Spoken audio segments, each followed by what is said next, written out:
Hello everyone, स्वागत है आप सबका जीएस लॉजिकल पे। तो दोस्तों, आज हम लोग इस वीडियो में 8 जुलाई 2024 के सारे इंपॉर्टेंट करंट अफेयर्स को कवर करेंगे। ये कुछ न्यूज आइटम्स हैं जो आज हम लोगों को देखने हैं। इन सारी चीजों को आज हम लोग डिटेल में डिस्कस करेंगे। ठीक है, इंडेक्स एक बार आप रीड आउट कर लीजिए। हम लोग बिना टाइम वेस्ट किए पहले क्वेश्चन की तरफ अपने बढ़ेंगे, क्योंकि आज कोई इंपॉर्टेंट डे हम सेलिब्रेट नहीं कर रहे हैं। वैसे तो देखिए, डेली के बेसिस पे 5 से 10 डे सेलिब्रेट किए जाते हैं इंटरनेशनल लेवल पे या फिर नेशनल लेवल पे, लेकिन वो सारे आपके एग्जाम के लिए इंपॉर्टेंट नहीं होते हैं। अब जैसे चॉकलेट डे है, अब ये आपके लिए इंपॉर्टेंट नहीं है सेलिब्रेट, लेकिन हो रहा है। ठीक है, तो ऐसे डेज को हम लोग यहाँ कवर नहीं करते हैं जो यूनाइटेड नेशंस जिन डेज को सेलिब्रेट करता है, ऑफिशियली रिकॉग्नाइज करता है, या फिर जो एग्जाम के लिहाज से और इंपॉर्टेंट डेज हैं, या फिर नेशनल लेवल पे सरकारें जिन डेज को सेलिब्रेट करती हैं, या किसी स्टेट का कोई फेस्टिवल है, या इंडिया का कोई इंपॉर्टेंट फेस्टिवल है, तो वो सारे डेज देखिए आपके लिए इंपॉर्टेंट होते हैं। ऐसे तो फिर हर दिन कोई ना कोई इंपॉर्टेंट डे होता है, आप कहां तक याद करते रहेंगे, क्योंकि वो आपके एग्जाम में आना भी नहीं है। ठीक है, तो आज का दोस्तों पहला जो क्वेश्चन है वो आपका सीधे तौर पे सिल्वर के बारे में है। Consider the following statements about silver. The metal exhibits the highest electrical conductivity, thermal conductivity and reflectivity of any metal. China is the largest silver producer in the world. In India highest reserves are found in Rajasthan. ठीक है, ये तीन statements हैं। कितने statement सही हैं ये आपको बताना है। अब ये भाई न्यूज में क्यों है? क्योंकि एक रिपोर्ट आई है, red flags raised over silver imports from UAE through gift city. अब इस न्यूज आर्टिकल को पढ़ने से पहले मैं चाहूंगा कि आप कुछ बेसिक चीजें यहां पे कवर कर लें, फिर हम लोग वापस से इस येलो वाले हाईलाइटेड पोर्शन पे आएंगे, तो आपको ये न्यूज आइटम अच्छे से समझ में आएगा। पहली बात तो आप ये जान लीजिए, स्पेशल इकोनॉमिक जोन क्या होता है। बेसिकली होता क्या है कि हर एक देश अपनी इकोनॉमी की ग्रोथ चाहता है। ठीक है, इकोनॉमी की ग्रोथ के लिए सबसे बेस्ट सोर्स क्या होता है कि उस देश में बिजनेसेस फले फूले। जितना ज्यादा बिजनेस फलेगा फूलेगा किसी भी देश के अंदर, जितने ज्यादा कैपिटल मार्केट बूस्ट करेगा, ठीक है, जितने ज्यादा ये जो आपके कैपिटलिस्ट क्लास के लोग होते हैं वो बूम करेंगे, उतनी ही ज्यादा उस देश की ऑन पेपर एटलीस्ट ग्रोथ होगी। अब ये मैं ये नहीं कह रहा हूं कि बेस्ट चीज है, क्योंकि सोशल इनइक्वालिटी तब भी रहती है ना, लेकिन ओवरऑल कंट्री के लिहाज से इंपॉर्टेंट माना जाता है कि बिजनेसेस ग्रो करें। अब बिजनेसेस को ग्रो कराने के लिए सरकार अलग अलग तरीके के इनिशिएटिव्स लेती है। उन्हीं में से एक तरीका होता है आपके स्पेशल इकोनॉमिक जोन बनाने का। अब स्पेशल इकोनॉमिक जोन क्या होता है? आपको पता है कि आपको कोई भी बिजनेस करना हो, आपको दुनिया भर का ताम झाम करना पड़ेगा, दुनिया भर का पेपर वर्क करना पड़ेगा, उसके बाद बहुत सारा आपको टैक्स पे करना पड़ता है अलग अलग तरीके का, बहुत सारे लॉस के साथ अवॉइड करना पड़ता है। तो होता क्या है कि सरकारें क्या करती है, स्पेशल इकोनॉमिक जोन बना देती है कहीं कहीं, और वहां पे क्या होता है कि वहां पे आपको ड्यूटी फ्री ट्रेड करने की इजाजत दे दी जाती है। वहां पे आपको बाकी बाकी एरियाज की तुलना में कंपैरेटिवली आसान पड़ता है बिजनेस करना। आपको हो सकता है जो गवर्नमेंट से क्लियरेंसेस चाहिए थी वो आसानी से मिल जाए, आपको टैक्स कम पे करना पड़े, आपको कम लॉस के साथ अवॉइड करना पड़े। तो ऐसे कुछ जोन्स बना दिए जाते हैं जहां पे जाकर के आप अपना फैक्ट्री वगैरह लगाते हो, बिजनेस शुरू करते हो, ऑफिस बनाते हो, तो आपको सरकार की तरफ से कुछ बेनिफिट्स मिलते हैं। ठीक है, अब इसका ऑब्जेक्टिव क्या होता है? To create additional economic activity. बहुत सारे लोग ऐसे थे जो इकोनॉमिक एक्टिविटीज वजह से नहीं कर रहे थे, बिजनेस इस वजह से नहीं कर रहे थे, क्योंकि उनके ऊपर सरकारों की बहुत ज्यादा रोक टोक थी। अब यहाँ पे जब रियायतें मिलेंगी तो बहुत से लोग होंगे जो इकोनॉमिक एक्टिविटी में पार्टिसिपेट करेंगे। To boost the export of goods and services, to generate employment, to boost domestic and foreign investment, to develop infrastructure facilities. अब ये सब नॉर्मल बेनिफिट नहीं है बिजनेस करने के, है ना, वही सारे बेनिफिट स्पेशल इकोनॉमिक जोन बनाने के भी होते हैं, बस थोड़ा एग्रीवेट होकर के हमको मिलते हैं। ठीक है, अब फायदा क्या होता है या क्या फैसिलिटीज मिलती है सोशल इकोनॉमिक जोन में? सबसे पहली बात, duty free import and all domestic procurement, यानी कि अगर आपको रॉ मटेरियल चाहिए अपने किसी गुड्स को बनाने के लिए, या फिर आपको बाहर से कुछ इंपोर्ट करना है, तो आपको ड्यूटी फ्री इंपोर्ट अलाउ किया जाता है। कि अगर बाकी इंडिया में आप कहीं पे बैठ के कुछ इंपोर्ट कर रहे हो तो आपको उस पर ड्यूटी पे करनी पड़ेगी, लेकिन अगर आप स्पेशल इकोनॉमिक जोन में बैठ के कुछ इंपोर्ट कर रहे हो बाहर से, तो उस पर आपको ड्यूटी नहीं पे करनी पड़ेगी। ठीक है, और डोमेस्टिक प्रोक्योरमेंट में भी यही सेम चीज अप्लाई होती है। उसके बाद exemption from various taxes like income tax, minimum alternate tax वगैरह वगैरह। ठीक है, एक्सटर्नल कमर्शियल बोरोइंग्स बाय एसईजेड्स units up to $500 million in a year without any maturity restriction through recognised banking channels. मतलब अगर आप बाहर से, अगर आप बिजनेस कर रहे हो बाहर के देशों से, बाहर के बैंक से कुछ उधार ले रहे हो, तो आपको 500 मिलियन यूएस डॉलर का लोन आसानी से आप ले सकते हो। तब तक आपके ऊपर कोई बहुत ज्यादा सरकारी रेस्ट्रिक्शन नहीं लगाएंगी। होता क्या है ना दोस्तों, कि अगर आप बहुत ज्यादा एक्सटर्नल कमर्शियल बोरोइंग कर लेते हो तो देश की आर्थिक स्थिति थोड़ा कमजोर हो जाती है, वल्नरेबल हो जाती है। इस वजह से इस एक्सटर्नल कमर्शियल बोरोइंग पे सरकार बहुत पैनी नजर रखती है। लेकिन अगर आप स्पेशल इकोनॉमिक जोन में रह करके काम कर रहे हो तो ये बेनिफिट आपको मिलता है। सिंगल विंडो क्लियरेंस, वही बात है कि अगर आपको अपने बिजनेस के लिए सेंटर की स्टेट का अप्रूवल चाहिए था और आप स्पेशल इकोनॉमिक जोन में हो, तो आपको सिंगल विंडो पे जाना है, बताना है कि सर मैं ये बिजनेस करना है। उस बिजनेस से जुड़ी हुई जितनी भी क्लियरेंसेस हैं उस विंडो के थ्रू ही आपको मिल जाएंगी। आपको अलग अलग ऑफिस भटकना नहीं पड़ेगा कि एनवायरमेंट के लिए क्लियरेंस यहाँ से चाहिए, फॉरेस्ट के लिए यहाँ से चाहिए, लैंड के लिए यहाँ से चाहिए, फैक्ट्री के लिए यहाँ से चाहिए, वो सब नहीं करना पड़ेगा। ठीक है, ये सारे बेनिफिट्स होते हैं। बनाया क्यों जाता है स्पेशल इकोनॉमिक जोन, वो मैंने आपको बता दिया, बिजनेसेस को बूस्ट करने के लिए, इकोनॉमिक एक्टिविटी को बढ़ाने के लिए, एम्प्लॉयमेंट को जनरेट करने के लिए। अब बनाने के बाद फायदा क्या होता है वो मैंने आपको बता दिया, बात समझ में आ गई। अब ऐसा ही आपका दोस्तों एक स्पेशल इकोनॉमिक जोन है जिसको हम बोलते हैं गिफ्ट सिटी। ठीक है, गिफ्ट सिटी, जिसका फुल फॉर्म है Gujarat International Financial Tech City, जो कि आपका 15.5 स्क्वायर किलोमीटर के एरिया में बना हुआ है। कहां पे, गांधीनगर डिस्ट्रिक्ट गुजरात में। ये देखिए आपको फोटो में दिख रहा होगा, बड़ी बड़ी इमारतें, बड़ी बड़ी बिल्डिंग्स है ना, बड़े बड़े कॉर्पोरेट हाउसेस यहाँ पे हैं, बैंकिंग इंस्टीट्यूशंस हैं, फाइनेंशियल इंस्टीट्यूशंस है। तो इसको बनाने का पर्पस क्या है कि यहाँ पे आप अगर बिजनेस करने जा रहे हो तो पहली बात तो आपको सब कुछ हैंड टू हैंड मिल जाएगा। देखिए आपको यहाँ पे एसबीआई की बहुत बड़ी ब्रांच भी मिल रही है। एसबीआई के अलावा बहुत सारे फाइनेंशियल इंस्टीट्यूशंस हैं जिनके ऑफिस आपको यहाँ पे मिल जाएंगे। आपको लोन चाहिए, आपको इजीली अवेलेबल हो जाएगा। यहाँ पे आपको क्लियरेंस चाहिए किसी तरीके की, आसानी से आपको मिल जाएगी। कुल मिलाकर के जो सारे फायदे स्पेशल इकोनॉमिक जोन के थे वही यहाँ गिफ्ट सिटी पे अप्लाई होते हैं, बट थोड़ा सा प्रॉपर लेवल पे होते हैं। एक तरीके से पूरा जिला बना दिया गया है, पूरा डिस्ट्रिक्ट बना दिया गया है ना, बिजनेस को बूस्ट करने के लिए। आपको बना बनाया इंफ्रास्ट्रक्चर मिल रहा है, आपको बस कहते हैं ना प्लग एंड प्ले। आपने मतलब कोई डिवाइस मंगाते तो आजकल आता है बस प्लग एंड प्ले, पहले से प्री इंस्टॉल्ड आ रहा है, आपको बस स्विच में अपना जो है बोर्ड में अपना उसका वो लगाना है प्लग और प्ले कर देना है, डिवाइस आपकी काम करने लगेगी। वैसे ही आपके बिजनेस मॉडल यहाँ पे प्लग एंड प्ले मोड पे है। आपको बिजनेस करना है, यहाँ पे आपको सब कुछ मिल जाएगा, आपको बस जा करके बिजनेस करने लगना है। ठीक है, मतलब अब इतना भी आसान है कि कोई भी जाके कर सकता है, इसमें बहुत सारी चीजें होती हैं, बट हाँ एक तरीके का स्पेशल इकोनॉमिक जोन है। इतनी बात आपको समझ में आ गई।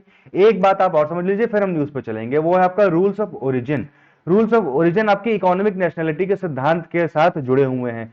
कहने का मतलब क्या है कि मैंने कहा, मैंने यानी कि इंडिया ने कहा कि भैया हम चाइना से कोई भी चीज इंपोर्ट नहीं करेंगे, चाइना के बने हुए मोबाइल फोन इंडिया में नहीं आ सकते, ये हमने कंडीशन रख दी, हमने यानी कि भारत की सरकार ने। अब चाइना ने कहा ठीक है, आप हमारे देश में बने हुए मोबाइल फोन नहीं लोगे, बट अब वियतनाम में बने हुए तो लोगे। तो अब हम क्या करेंगे, अब हम सारे अपने फोन का रॉ मटेरियल भेजेंगे वियतनाम को, और वहां पे हमारे लोग उसको असेंबल करेंगे, बस आपको एक्सपोर्ट वियतनाम करेगा। ठीक है, नाम वियतनाम का होगा लेकिन सारा प्रोडक्ट वो हमारा होगा, सारा प्रॉफिट भी हमारा होगा, कुछ शेयर हम वियतनाम को दे देंगे। तो इन्हीं सब चीजों से बचने के लिए, इकोनॉमिक नेशनलिटी को मेंटेन रखने के लिए रूल्स ऑफ ओरिजिन लाए गए हैं कि भैया अगर वियतनाम कोई सामान इंडिया को बेच रहा है, या फॉर दैट मैटर कोई भी कंट्री इंडिया को कोई सामान बेच रही है, या किसी भी देश को कोई सामान बेच रही है, तो उसमें रूल्स ऑफ ओरिजिन अप्लाई होते हैं। आपको बताना पड़ेगा कि भैया ये कहाँ का ओरिजिन है इसका, है ना। तो वियतनाम जब फोन बेचेगा इंडिया को जो कि चाइना में बना हुआ है या चाइना के लोगों ने बनाया है, तो उसको बताना पड़ेगा कि 80% इसमें कंट्रीब्यूशन चाइना का है, 20% वियतनाम का है। ठीक है, इसको हम बोलते हैं rules of origin.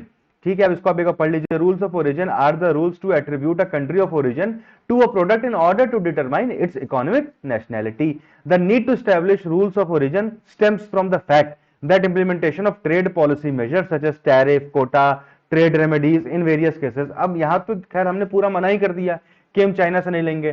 For example हमने ऑस्ट्रेलिया के ऊपर 50% ड्यूटी लगा रखी है कि ऑस्ट्रेलिया से कोई भी सामान आएगा तो उसको 50% टैक्स देना पड़ेगा। वहीं हमने वियतनाम के ऊपर 10% ही लगा रखी है, तो ऑस्ट्रेलिया वाले पहले वियतनाम भेजेंगे, वियतनाम से फिर वो इंडिया में आ जाएगा। तो हमने तो ऑफिशियली वियतनाम से खरीदा है, तो हमें उस पर 10% ही ड्यूटी लगाने की परमिशन है, मतलब हमारे खुद के रूल्स 10% की इजाजत दे रहे हैं, जबकि आया वो ऑस्ट्रेलिया से है ना। तो यहां पे रूल्स ऑफ ओरिजिन का जो है यूज आ जाता है। ठीक है, अब हम आएंगे इस आर्टिकल के ऊपर। अब यहाँ पे दोस्तों हो क्या रहा है कि जो सिल्वर का हम इंपोर्ट करते हैं, मेजर सिल्वर हम इंपोर्ट करते हैं, वो आज की डेट में ऐसा हो गया कि वर्चुअली ऑलमोस्ट 100% सिल्वर जो हम इंपोर्ट कर रहे हैं वो सिर्फ और सिर्फ गिफ्ट सिटी के थ्रू कर रहे हैं। ठीक है, इसी गिफ्ट सिटी के थ्रू जो कि एक स्पेशल इकोनॉमिक जोन है, और सिर्फ यूएई से कर रहे हैं। अब यहाँ पे गिफ्ट सिटी से हम इंपोर्ट करें, इसका मतलब क्या हो गया कि उस पर टैक्स, उस पर ड्यूटीज नहीं पे करनी पड़ रही हैं। In a major disruption for the bullion market, bullion market मतलब जहाँ पे सोने चांदी की खरीद फरोख्त होती है, और मतलब सारे प्रीशियस मेटल्स की। Almost all of India silver imports are now being handled by a few private players bringing the white metal from Dubai through the GIFT City exchange. यानी कि कुछ ही प्राइवेट प्लेयर्स रह गए हैं और वो गिफ्ट सिटी से अपना इसको इंपोर्ट कर रहे हैं। अब देखिए पहली बात तो इस न्यूज को आगे समझने से पहले आप ये जान लीजिए कि अच्छा अगर ऐसा वाकई में हो रहा है तो इससे हमें टेंशन क्यों लेनी चाहिए। इससे हमें टेंशन इसलिए लेनी चाहिए क्योंकि आपका जो सिल्वर या गोल्ड का मार्केट होता है वो एक डेमोक्रेटिक मार्केट होता है, वो एक परफेक्ट कंपटीशन का मार्केट होता है। कौन सा? परफेक्ट कंपटीशन, जहां पे मल्टीपल बायर्स होते हैं, मल्टीपल सेलर्स होते हैं, तो क्या होता है, प्राइस बहुत ही डिमांड एंड सप्लाई के प्रिंसिपल पे गवर्न होता है, ठीक है। लेकिन जब कुछ ही प्राइवेट प्लेयर्स होंगे जो सारा का सारा आपका सिल्वर इंपोर्ट कर रहे होंगे, तो यानी कि क्या मतलब है कि अगर ये लोग अपना ग्रुप बना ले, अपना एक कार्टेल बना ले, तो ये सिल्वर के प्राइस को मैनेज कर लेंगे, मैनिपुलेट कर लेंगे, है ना। मान लीजिए सारा का सारा सिल्वर 10 प्राइवेट प्लेयर्स मिलकर के इंपोर्ट कर रहे हैं। अब इन 10 ने डिसाइड कर लिया कि कोई भी 1 लाख रुपए किलो से नीचे चांदी नहीं बेचेगा, 2 लाख रुपए किलो से नीचे नहीं बेचेगा, तो इंडिया को जो चांदी की जरूरत है वो कहां से लेगा? लेगा तो इन्हीं लोगों से ना, तो मजबूरी में हमको देना पड़ेगा वो कॉस्ट इन लोगों को, ठीक है। इसीलिए जब ज्यादा प्लेयर्स होते हैं तो वहां पे बैलेंस बना रहता है। अब 10 लोगों का कार्टेल बनना आसान है, मान लीजिए 10,000 अगर होते हैं जो लोग सिल्वर इंपोर्ट कर होते हैं, अलग अलग जगहों से अलग अलग जगह पे आपका बेच रहे होते हैं, तो वहां पे ये काम कर पाना मुश्किल होता है, ठीक है। और आ भी सारा गिफ्ट सिटी सर है, यानी कि इस पर ड्यूटी नहीं लग रही है, तो इंडिया के तरीके से टैक्स का भी नुकसान हो रहा है, ठीक है। India import of gold and silver from UAE had jump 210% in 2023 and 2024 to $7 billion. Total silver import stood at $5.4 billion, $5.5 billion का सिल्वर हम इंपोर्ट कर रहे हैं। कहां? अकेले यूएई से, अकेले दुबई से, मतलब यूएई से, दुबई से नहीं, अकेले। इन में 87% of India's global silver imports came from Dubai at a reduced 8% duty and were cleared through the Gift City Exchange in Gandhinagar, which has been clearing all silver imports from UAE since December 2023. Imports from other countries and ports are virtually abandoned, ठीक है। अब यहाँ पे 87% के आसपास silver हमने कहां से लिया? दुबई से लिया, मात्र और मात्र 8% की ड्यूटी पे लिया, और गिफ्ट सिटी ने उसको अलाउ कर दिया कि भैया ये इंडिया में आ सकता है। बात समझ रहे हैं आप? इसका मतलब बाकी जो पोर्ट्स हैं जहां से कुछ चीजें इंपोर्ट हो सकती है, वहां से भी सिल्वर नहीं आ रहा है। सारा का सारा सिल्वर एक ही जगह गांधीनगर के थ्रू इंपोर्ट हो रहा है, गिफ्ट सिटी के थ्रू इंपोर्ट हो रहा है। ये एक दिक्कत की बात है, ठीक है। मतलब एक्सपोर्ट करने वाली कंट्री भी एक ही बची, वर्चुअली यूएई, ठीक है, और इंपोर्ट करने वाला पोर्ट भी एक ही बचा जो गिफ्ट सिटी से जुड़ा हुआ है, ठीक है। पहले क्या होता था कि earlier attempts by some banks to import silver from UAE through other ports were questioned for not meeting rules of origin of the India UAE free trade deal. अब भैया इंडिया और यूएई की पहली बात तो आप समझिए, एक फ्री ट्रेड डील साइन हुई थी जिसको हम सेपा नाम से जानते हैं, है ना। कब हुई थी? 2022 में हुई थी। सेपा का फुल फॉर्म क्या होता है? Comprehensive economic partnership agreement. अब इसमें क्या कहा गया था? एक दूसरे से बहुत वादे किए गए थे कि हमें एक दूसरे के साथ बिजनेस बढ़ाना है, और बिजनेस बढ़ाने के लिए कुछ अपना जो है कंसेशन हम करेंगे टैक्सेस के ऊपर, कुछ टैक्सेस में कंसेशन आप करिएगा, हम आपको कुछ बेचे तो आप उस पर मत चार्ज करिए, आप हमको कुछ बेचे तो हम उस पर चार्ज ना करें। कुल मिलाकर के जो है दोनों भाई इस तरीके से अपना एडजस्टमेंट कर लेंगे, ठीक है। ये आपका फ्री ट्रेड एग्रीमेंट था। अब हुआ क्या? इसमें कंडीशन रखी गई कि जो सिल्वर का इंपोर्ट होना है, जो यूएई सिल्वर एक्सपोर्ट करेगा इंडिया को, उस पर रूल्स ऑफ ओरिजिन अप्लाई होंगे। यानी कि इंडिया देखेगा कि भैया ये सिल्वर कहीं और से तो यूएई में नहीं आया था और यूएई ने हमको बेच दिया हो, है ना। ये रूल्स ऑफ ओरिजिन अप्लाई होंगे। तो पहले जब कोई बैंक या कोई और इंस्टीट्यूशन अगर सिल्वर इंपोर्ट की बात करता था जाकर के सरकार से, तो सरकार क्या करती थी? क्वेश्चन रेस करती थी कि भैया क्या आपने रूल्स ऑफ ओरिजिन वाली बात को फॉलो किया है? क्या आप इस बात को लेकर इंश्योर्ड हैं कि जो सिल्वर आप यूएई से इंपोर्ट कर रहे हैं वो यूएई का खुद का ही, उसने कहीं और से इंपोर्ट नहीं किया है ना। लेकिन अब जो गिफ्ट सिटी में आ रहा है उसमें ऐसा कुछ भी अप्लाई ही नहीं हो रहा है कि भैया रूल्स ऑफ ओरिजिन नाम की भी कोई चीज है कि नहीं है। रूल्स ऑफ ओरिजिन लगाना था, हमें पूछना था कि भैया वहां से आ रहा है तो वहां कहीं और से तो नहीं आया है। इस तरीके की अब कोई भी चीजें वहां पे गिफ्ट सिटी में नहीं हो रही हैं। ये दूसरी दिक्कत है। India levies a 15% import duty on silver and only allows institutions nominated by RBI and DGFT, यानी कि director general of foreign trade, to import the precious metal. यानी कि अब ये जो इंपोर्ट करने की वो है ना परमिशन, वो सबके पास नहीं है। जिन लोगों को आरबीआई ने या फिर डीजीएफटी ने अलाउ कर रखा है वही लोग सिल्वर को इंपोर्ट कर सकते हैं। लेकिन गिफ्ट सिटी में क्या है कि वर्चुअली सबको ही परमिशन दे दी जा रही है, उनके ऊपर कोई लिमिटेशन नहीं है कि उनको आरबीआई की बात माननी है या डीजीएफटी की बात माननी है। गिफ्ट सिटी अपने हिसाब से लोगों को अलाउ कर सकता है कि आप भी सिल्वर इंपोर्ट करो, आप भी करो, है ना। Any Tom, Dick and Harry can import the silver from UAE under the norms of Gift City. Gift City Exchange does not limit imports to RBI DGFT nominated agencies, registers private traders and has found no rules of origin issues as flagged by customs elsewhere. बात समझ में आ रही है आपको क्या हो रहा है यहाँ पे? ठीक है। जीरो टैरिफ 2022 में जो आपका सेपा साइन हुआ था, यानी कि फ्री ट्रेड एग्रीमेंट साइन हुआ, तो उसमें कहा गया था कि अभी के लिए हम कुछ परसेंट आपका वो लगाएंगे टैक्स जो आपके सिल्वर इंपोर्ट है, और 10 साल के बाद आते आते जो हम क्या करेंगे, जीरो कर देंगे टैक्स को। अगर रूल्स ऑफ ओरिजिन अच्छे से अप्लाई होंगे, यानी कि अगर पूरा का पूरा सिल्वर यूएई अपना खुद का बेचेगा, तो हम आने वाले टाइम में जीरो कर देंगे आपके उसके ऊपर टैक्स वगैरह को, टैरिफ वगैरह को। बट अब यहाँ पे रूल्स ऑफ ओरिजिन देखा ही नहीं जा रहा है, तो कहीं ना कहीं हमारे सेपा का भी वायलेशन है। ठीक है, चलिए भाई, तो ये पूरी न्यूज थी। आपकी बात समझ में आ गई आपको? यहां से आपको ध्यान क्या रखना है? पहली बात तो यूएई बहुत मेजर प्लेयर है हमारे सिल्वर को एक्सपोर्ट करने के लिए। हम जहां से इंपोर्ट करते हैं उसमें यूएई आपका सबसे बड़ा 87% का कॉन्ट्रीब्यूटर है। ये बात ध्यान रखिए प्रीलिम्स के हिसाब से। गिफ्ट सिटी के बारे में ध्यान रखिए, आपका स्पेशल इकोनॉमिक जोन ध्यान रखिए। ठीक है, फ्री ट्रेड एग्रीमेंट क्या होता है, रूल्स ऑफ ओरिजिन क्या होता है, ये सब आपको ध्यान रखना है। और सिल्वर को लेकर के क्या चीजें चल रही है ये भी ध्यान रखिए, क्योंकि ये एक न्यूज इन ट्रांजिशन है। आने वाले टाइम पे इस पे काफी डेवलपमेंट्स होंगे। अब यहाँ पे एक चीज आप और देख लीजिए, डीजीएफटी के बारे में, directorate general of foreign trade के बारे में। अच्छा, पहले आप और उसके बाद हम लोग सिल्वर के बारे में भी देखेंगे, फिर अपने क्वेश्चन पे चलेंगे। ये सबसे बड़ी न्यूज थी आज की जो हम लोगों ने कवर की है। Directorate general of foreign trade, ये भैया एक तरीके से गवर्नमेंट का ऑर्गेनाइजेशन है जो कि इंपोर्ट एक्सपोर्ट इंडिया में जो हो रहा है उसको लेकर के चीजें मैनेज करता है। 1991 से पहले डीजीएफटी को हम चीफ कंट्रोलर या chief controller of imports and exports के नाम से जानते थे। किस नाम से? Chief controller of imports and exports के नाम से जानते थे। ये मिनिस्ट्री ऑफ कॉमर्स का एक अटैच्ड ऑफिस है। इसको फैसिलिटेटर का काम दिया गया कि भैया आपको फॉरेन ट्रेड को फैसिलिटेट करना है। ठीक है, ये सारी बातें, बाकी इनके फंक्शंस आप खुद से पढ़ लेंगे, कोई इसमें खास बात नहीं है। हेडक्वार्टर इनका न्यू दिल्ली में। खास बात इन द सेंस मैं जब भी बोलूं कि इसमें कोई खास बात नहीं है, इसका मतलब कि कुछ समझाने जैसा नहीं है। आप रीडिंग तो करोगे ही उसकी, क्वेश्चन तो आ ही सकता है। ठीक है, अब हम बढ़ेंगे सिल्वर की तरफ।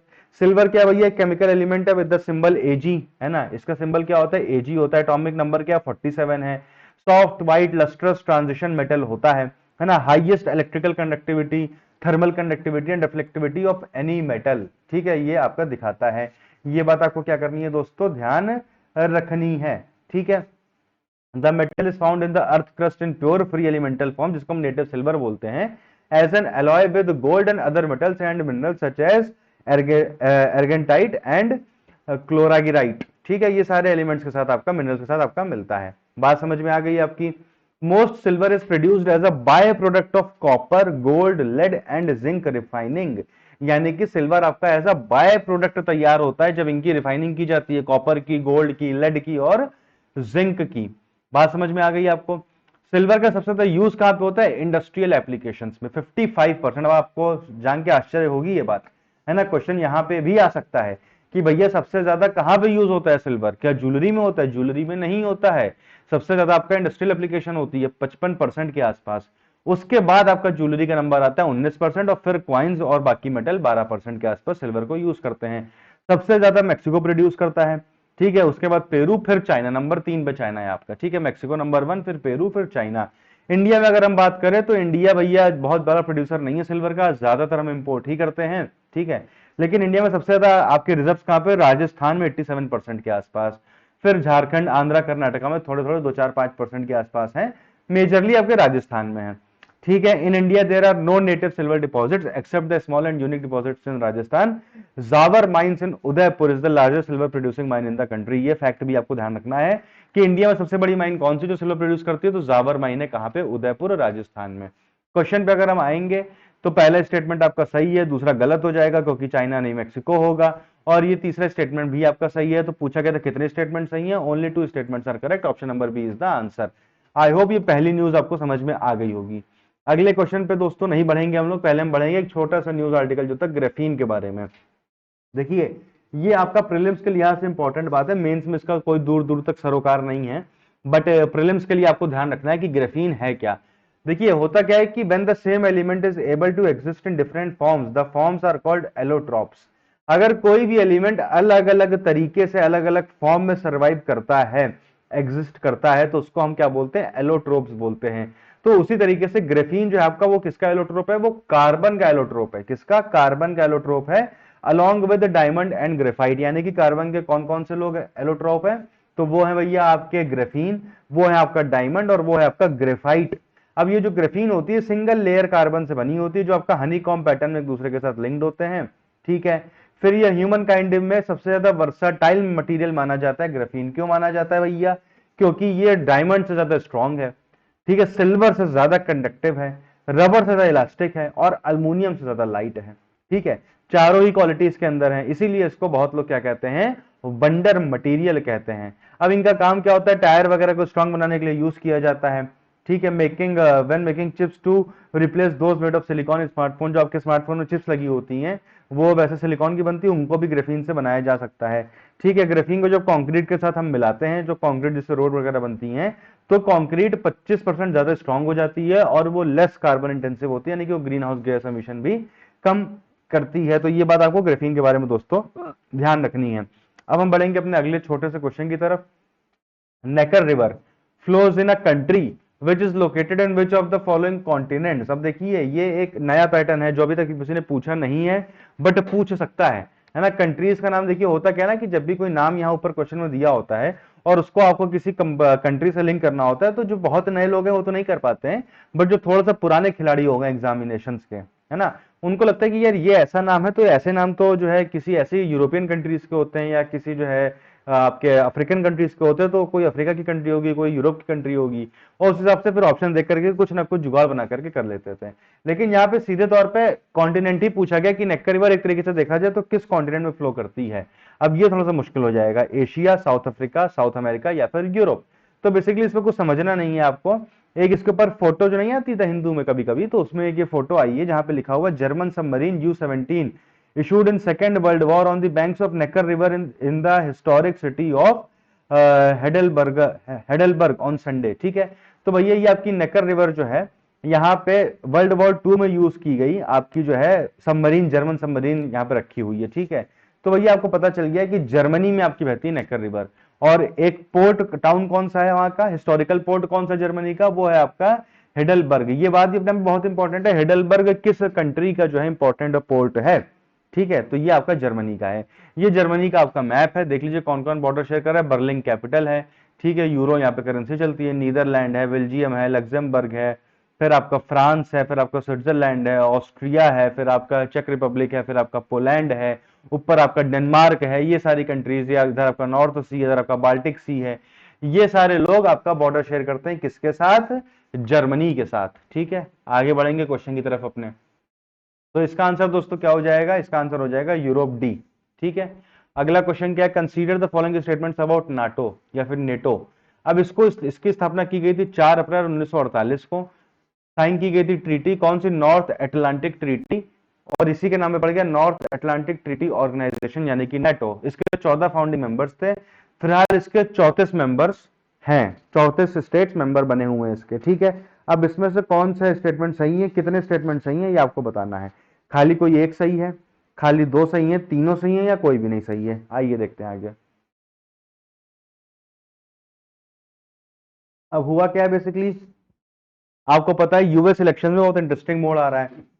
जो बाइडेन रेस में कहीं ना कहीं काफी पीछे होते जा रहे हैं और ट्रंप के वापस आने की आशंकाएं बहुत ज्यादा बढ़ रही हैं। अच्छा, जब नाटो बना था तो नाटो में बहुत सारी कंट्रीज है, इन लोगों ने आपस में, मतलब तब नहीं लेकिन बाद में उन्होंने एग्रीमेंट किया था कि सारी कंट्रीज अपनी टोटल जीडीपी का या मिलिट्री एक्सपेंडिचर का 2% पैसा नाटो पे खर्च करेंगी, नाटो को मजबूत बनाने के लिए करेंगी। अब ये जिम्मेदारी अभी तक यूएसए ही उठाता है, बाकी किसी कंट्री ने जिम्मेदारी उठाई नहीं है। लेकिन जब ट्रंप आए थे तो उन्होंने मुद्दा बहुत ही सीरियसली रेस किया था कि भैया सभी कंट्रीज को कंट्रीब्यूट करने की जरूरत है, बट फिर ट्रंप चले गए तो ऐसा कुछ हो नहीं पाया। अब जब ट्रंप के वापस आने की उम्मीदें जग रही हैं, तो नाटो कंट्रीज के बीच में ये उहापोह की स्थिति, उथल पुथल की स्थिति मची हुई कि क्या करना है क्या नहीं करना है ना, ये सारी चीजें यहाँ पे हैं। तो ये बात आपको ध्यान रखनी है।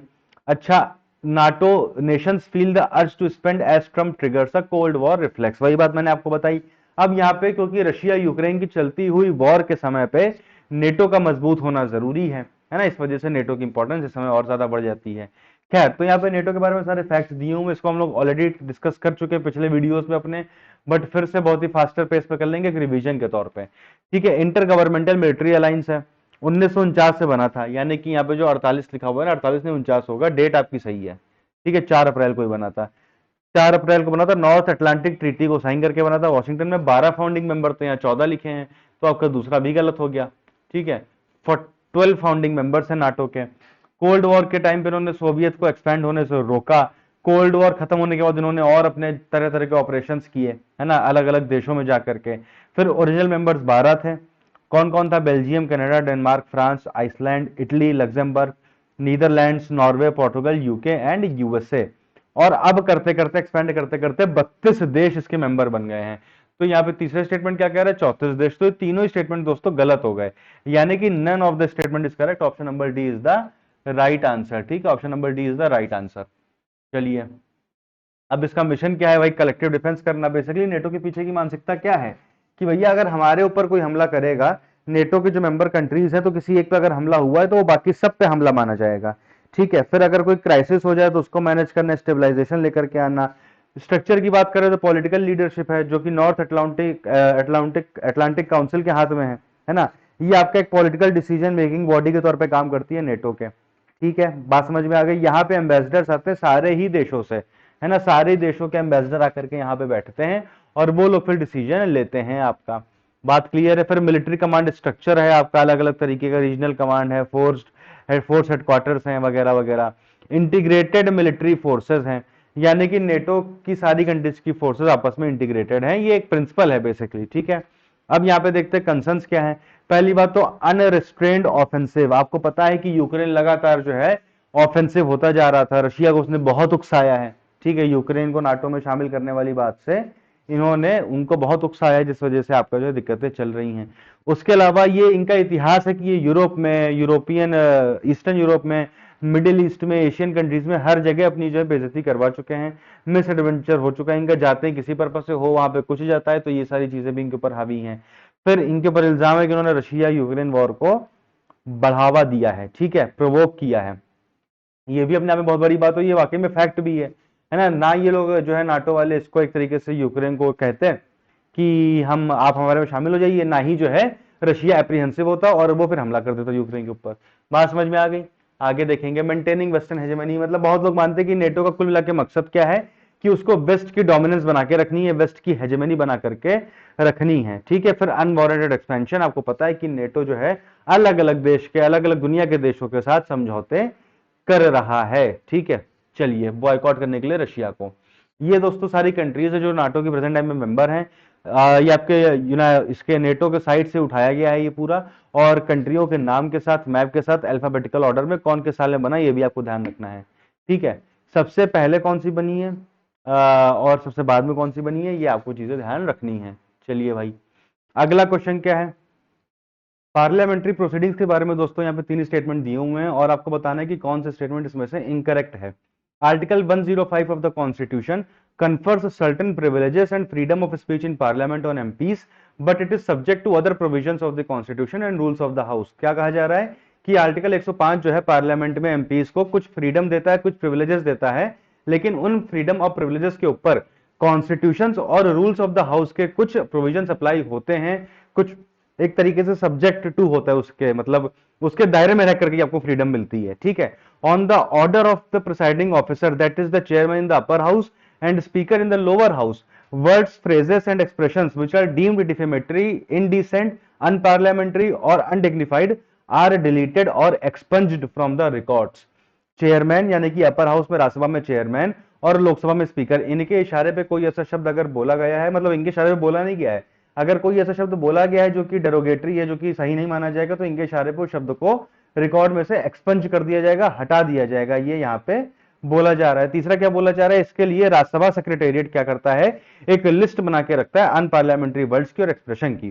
कौन सा स्टेटमेंट इनकरेक्ट है आपको बताना है, 1 ओनली, 2 एंड 3, 3 ओनली या फिर 1 एंड 2 ओनली। ठीक है, बताइए भाई। तो ये आपका आज के द हिंदू में पूरा एक फुल पेजर आया है on expansion powers in parliament. तो इसी को लेकर के हम देखेंगे अभी फिलहाल में हुआ क्या कि मल्लिकार्जुन खड़गे जो कि अपोजिशन के लीडर हैं, कहां पे, राज्यसभा में, उन्होंने नरेंद्र मोदी यानी कि प्राइम मिनिस्टर और आरएसएस यानी कि राष्ट्रीय स्वयंसेवक संघ को लेकर के कुछ टिप्पणियां कर दी थी। उसको राष्ट्रपति जगदीप धनखड़, उपराष्ट्रपति जगदीप धनखड़, जो कि सभापति यानी कि चेयरमैन भी है राज्यसभा के, उन्होंने ऑफिशियल रिकॉर्ड से एक्सपंज कर दिया है। तो उसको लेकर के पूरी डिबेट चल रही है। अब देखते हैं यहाँ पे क्या दिया हुआ है, parliament maintains a verbatim record of everything that is spoken and takes place during the proceeding. भैया जो कुछ भी होता है सबका वर्बैटिम रिकॉर्ड रखा जाता है, यानी कि सशब्द एक एक शब्द का रिकॉर्ड रखा जाता है। ठीक है, और वो इतिहास में दर्ज हो जाता है। 105 आर्टिकल में पावर दी गई है, प्रिविलेजेस दी गई है आपके एमपीज को, लेकिन उनके ऊपर भी कुछ रेस्ट्रिक्शंस हैं, वो रेस्ट्रिक्शन कॉन्स्टिट्यूशन के द्वारा और रूल्स ऑफ द हाउस के द्वारा लगाई गई हैं।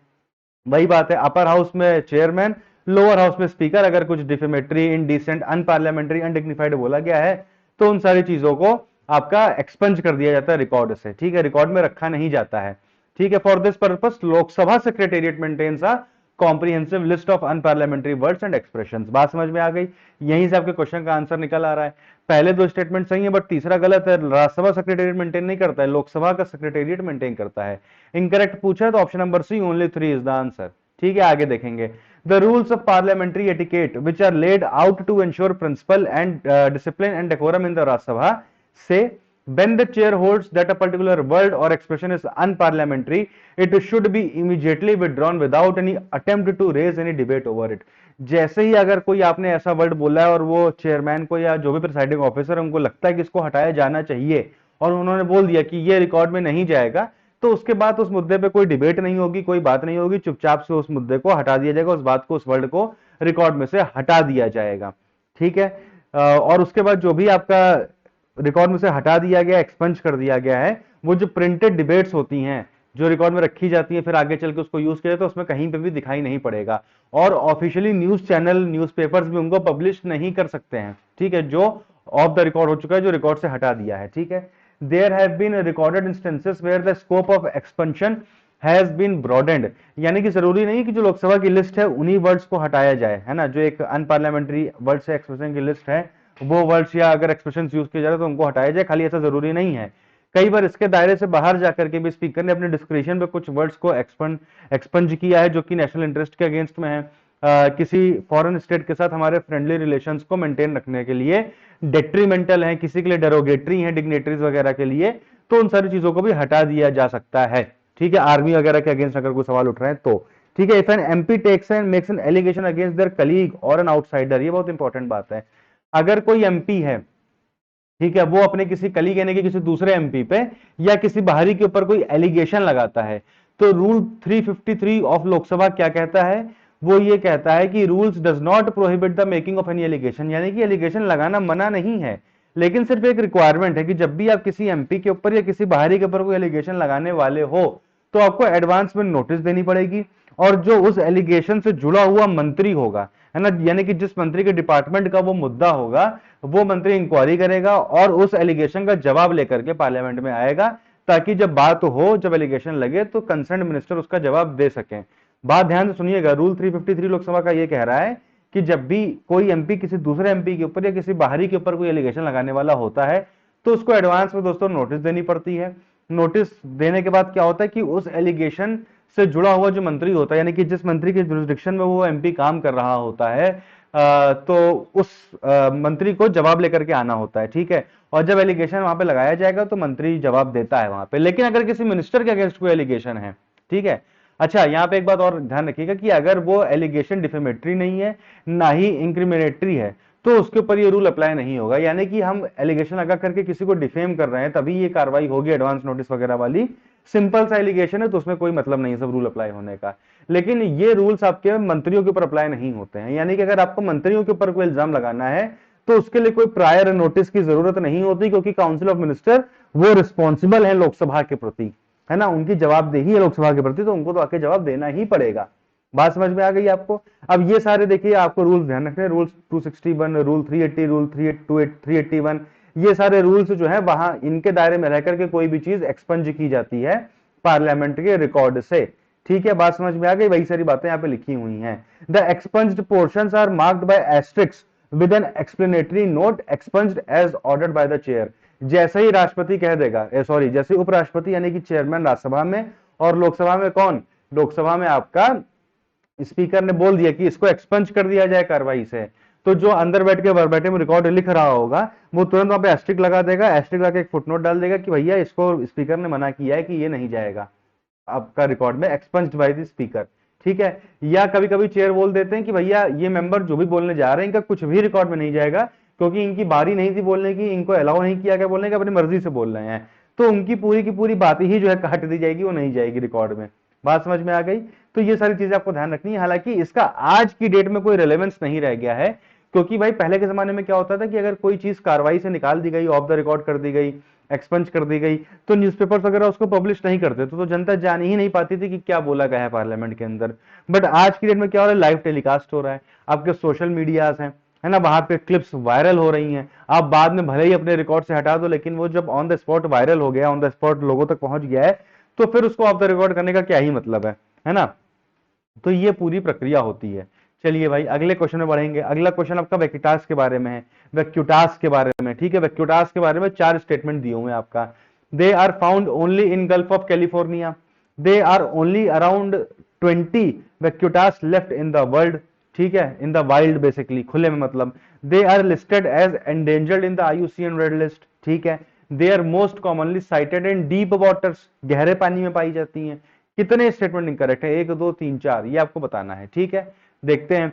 Vaquita on the brink, population plummets in Mexico's gulf. ठीक है, तो भैया इनकी पॉपुलेशन बहुत ज्यादा कम हो रही है। वैक्यूटा क्या है? ये आपका एक पोर्पोइस फैमिली की स्मॉलेस्ट मेंबर है। ठीक है, पोर्पोइस फैमिली की स्मॉलेस्ट मेंबर है, साइंटिफिक नेम आपका यहाँ पे लिखा हुआ है।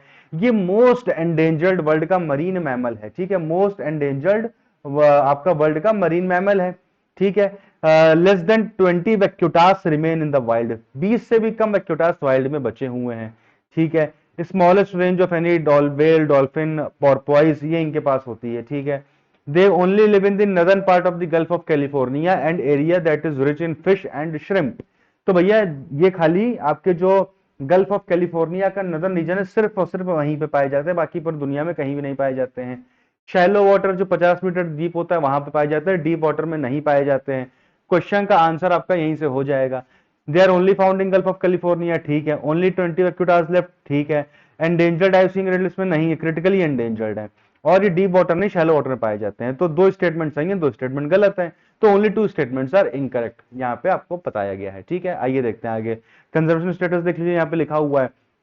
बाकी सारी इनकी फिजिकल प्रॉपर्टीज दी हुई है, ये आप एक बार पढ़ लेंगे। ये जो है बहुत ही शाय नेचर के होते हैं, एल्यूसिव नेचर के होते हैं। जब भी ह्यूमन एक्टिविटी इनके आसपास होती है तो ये वहां से रफू चक्कर हो लेते, गायब हो जाते हैं। अच्छा, इनकी पॉपुलेशन कम क्यों हो गई है? क्योंकि भैया इनसे मिलती जुलती एक एक तरीके से और स्पीशी है, एक लार्ज फिश है जिसको बोलते हैं तोतोबा, है ना। तोतोबा एक लार्ज फिश है जिसका एक तरीके से शिकार करने के लिए जाल बिछाया जाता है, और कई बार वैक्यूटास ही उसमें आपका जाकर के एक तरीके से फंस जाती, क्योंकि ये बहुत ज्यादा रिजेंबल करती तोतोबा के साथ, है ना। तो इस वजह से इनकी पॉपुलेशन बहुत कम हो गई है। अच्छा, वैक्यूटास कम्युनिकेट कैसे करती हैं? ये बोल बोल के नहीं करती हैं, ये जैसे वेल वगैरह करती हैं, इको लोकेशन से, यानी कि सोनार से, है ना। यानी कि ये अपनी बॉडी से जो है सोनार वेव्स प्रोड्यूस करती हैं, और वो फिर आगे जो है जाकर के टकरा करके वापस आती हैं। तो इनको पता चलता है कि हाँ आगे क्या है क्या नहीं है, तो ये इनके कम्युनिकेशन का माध्यम होता है। ये सारी बातें दोस्तों आपको ध्यान रखनी है। फोटो आप देख लीजिए ये आपकी वैक्यूटास की, बहुत ही सुंदर एक तरीके से जीव है ये, बट अनफॉर्चुनेटली पूरे दुनिया में सिर्फ और सिर्फ 20 के आसपास बचे हैं ये। ठीक है, चलिए भाई। ग्रियोन्स आर यूजुअली कंस्ट्रक्टेड फॉर, ग्रियोन्स की बात हो रही है कि भैया ग्रियोन्स क्या होते हैं, क्यों कंस्ट्रक्ट किए जाते हैं? रेन वाटर हार्वेस्टिंग के लिए, कोस्टल इरोजन को रोकने के लिए, डेजर्टिफिकेशन को रोकने के लिए, या फिर इनमें से कोई भी काम नहीं होता इनका, ये आपको बताना है। ठीक है, आइए देखते हैं। Irrigation department to construct 8 groynes to curb coastal erosion. तो केरला में बेसिकली बात की है इरिगेशन डिपार्टमेंट ने कि वो 8 ग्रियोन्स बनाएगा कोस्टल इरोजन को प्रिवेंट करने के लिए। तो यहाँ पे आंसर तो आपको मिल गया बी, बट ये ग्रियोन्स एक्चुअली में होते क्या है? ये देखिए, ये आपके ग्रियोन्स होते हैं कुछ ऐसा स्ट्रक्चर जब समुद्र के किनारे बना दिया जाता है, जो समुद्र के अंदर तक जाता है, ऐसे ऐसे करके किनारे किनारे, है ना। तो उसको हम ग्रियोन्स बोलते हैं। ये देखिए, अलग अलग फोटोज में आपको अलग अलग तरीके का दिखाई पड़ रहा है, बट है ये one and the same thing, groynes. ठीक है, इसको बनाया जाता है क्यों? कोस्टल इरोजन को रोकने के लिए। ठीक है, कोस्टल इरोजन एक बहुत बड़ी समस्या है। पानी आता है, कोस्टल इरोजन करके चला जाता है, तो यहां से क्या होगा? इन सब चीजों से कंट्रोल होता है पानी का, मतलब जो पानी के थ्रू इरोजन हो रहा है कोस्ट पे, वो कंट्रोल में आता है। In a bid to resolve the extensive coastal erosion in Poonthura region in Kerala, the irrigation department is all set to construct 8 griots at a cost of 17.5 crore. These are active structures extending from the shore into the sea, most often perpendicular or slightly oblique to the shoreline. They are usually made of wood, rock or sometimes concrete or metal.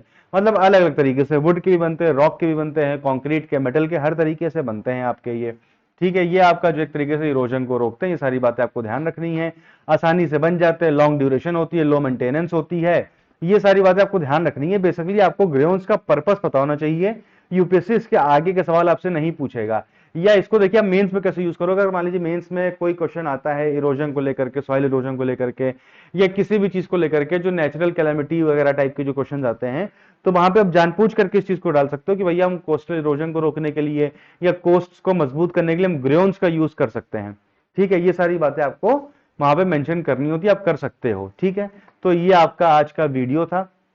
यहाँ पे आपके लिए word of the day है। Word of the day क्या है? मोगल, जिसका मतलब क्या होता है? वेरी हेल्दी, वेरी वेल्दी और पावरफुल बिजनेसमैन। बहुत ही अमीर या फिर पावरफुल बिजनेसमैन को मोगल बोलते हैं। ठीक है, अब इसके यूसेज क्या है? The media mogul said he wanted to buy his company. अब कोई बड़ा होगा ना, बड़ा बिजनेसमैन होगा, बड़ा वेल्दी होगा, तभी तो कंपनी खरीद पाएगा।